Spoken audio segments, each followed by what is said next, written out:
ఆంధ్రప్రదేశ్ రాష్ట్ర రాజధాని అమరావతి ప్రాంతంలో తెలుగుదేశం పార్టీ గూండాలు చెలరేగిపోయారు.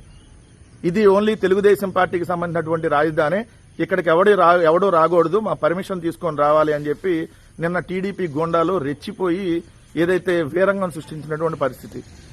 దానికి ఈనాడు దినపత్రిక ఇవాళ పెట్టినటువంటి హెడ్డింగ్ చూస్తే, నాడు ఏసడించుకున్న నేతల్ని ఈడ్చి కొట్టారు, శనివారం రాజధాని పర్యటనకు వచ్చిన వైకాపా నాయకులను చేతికి దొరికిన కర్రలతో వెంబడిస్తూ కోడిగుడ్లను విసురుతూ తీవ్ర పరాభవం చేశారు. అంటే వైఎస్ఆర్ కాంగ్రెస్ పార్టీ నాయకులపై దాడులు చేశారని క్లియర్గా మీరు రాస్తున్నారు కదా, మరి దాడులు చేసిన వాళ్ళ మీద కేసులు ఎందుకు ఇప్పుడు పెట్టలా? రెండోది, గుర్తు తెలియని వ్యక్తులు రాళ్లు కోడిగుడ్లు విసిరారు, 2 కార్లు అద్దాలు పగిలాయి, రాయి పడిన సమయంలో కారులో పేర్ని నాని ఉన్నారు. అంటే పేర్ని నాని గారు కారులో ఉండంగానే ఆయన మీద రాళ్లు తీసుకొని దాడి చేశారంటే హత్యాయత్నం చేయబోయారనే దానికి అర్థం కదా. రైతులైతే ఇలాంటి దాడులు చేయరు కదా, తెలుగుదేశం పార్టీ గూండాలు చేశారని క్లియర్గా అర్థమైపోతుంది కదా. మళ్ళీ ఇదే ఈనాడు దినపత్రికలో, రైతులపై దాడులకు పాల్పడ్డారు, వైకాపా నాయకులపై ఉండవల్లి రైతులు మండల తెదాపా అధ్యక్షులు దాసరి కృష్ణ మరో 20 మంది శనివారం తాడేపల్లి పోలీసులకు వెళ్లి ఫిర్యాదు చేశారంట. తమపై రాళ్లు రోడ్డు వంటి చర్యలకు పాల్పడ్డారని పేర్కొన్నారు. అంటే వీళ్లే దాడులు చేసి మళ్ళీ వీళ్లే వెళ్ళి కంప్లైంట్ ఇచ్చినటువంటి పరిస్థితి. ఎంత అన్యాయమో చూడండి. వాళ్ళే దాడులు చేసి వాళ్ళే కంప్లైంట్ ఇచ్చారు. ఈ దాడులు చేసిన వాళ్ళలో ఆ కంప్లైంట్ ఎవరైతే ఇచ్చారో ఆ కంప్లైంట్ ఇచ్చినటువంటి దాసరి కృష్ణ కూడా ఈ దాడులు చేసిన దాంట్లో ఉన్నారు. ఒకటి రాయపాటి కిరణ్, మంగళగిరి నియోజకవర్గ టీఎన్ఎస్ఎఫ్ అధ్యక్షుడు. 2 ఇట్టా పెంచలయ్య, టీడీపీ ఎస్టీసీఎల్ నాయకుడు. మణిమాల నాగరాజు, టీడీపీ మట్టి మాఫియా గోండా. దాసరి కృష్ణ తాడేపల్లి టీడీపీ అధ్యక్షుడు. సో వీళ్లే దాడులు చేసి వీళ్లే వెళ్ళి మళ్ళీ కంప్లైంట్ ఇచ్చారు. ఎంత దారుణం చూడండి. అంటే ఈరోజు రాష్ట్రంలో ఎలాంటి పరిస్థితి ఉందో.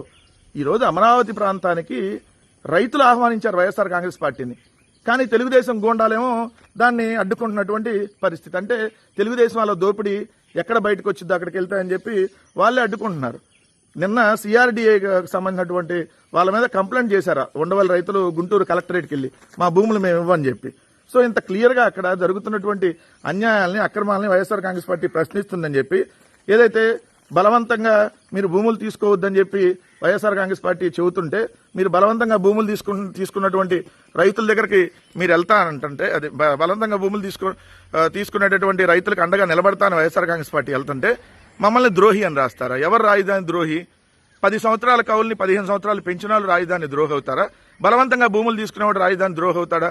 3 పంటలు పండేటటువంటి 1,00,000 ఎకరాల భూముల్ని నాశనం చేసేవాడు ద్రోహి అవుతాడా?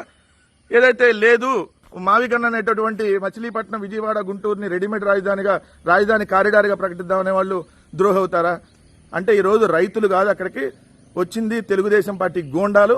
వైఎస్ఆర్ కాంగ్రెస్ పార్టీ నాయకుల మీద దాడులు చేసింది తెలుగుదేశం పార్టీ గూండాలు అనేది క్లియర్గా అర్థమవుతుంది. కానీ హోంమంత్రి అనిత గారు మరి ఎట్ట హోంమంత్రి అయిందో నాకు అర్థం కాలేదు. చదువుకొని టీచర్ అయిందో, చదువు కొనుక్కొని టీచర్ అయిందో కూడా తెలియదు.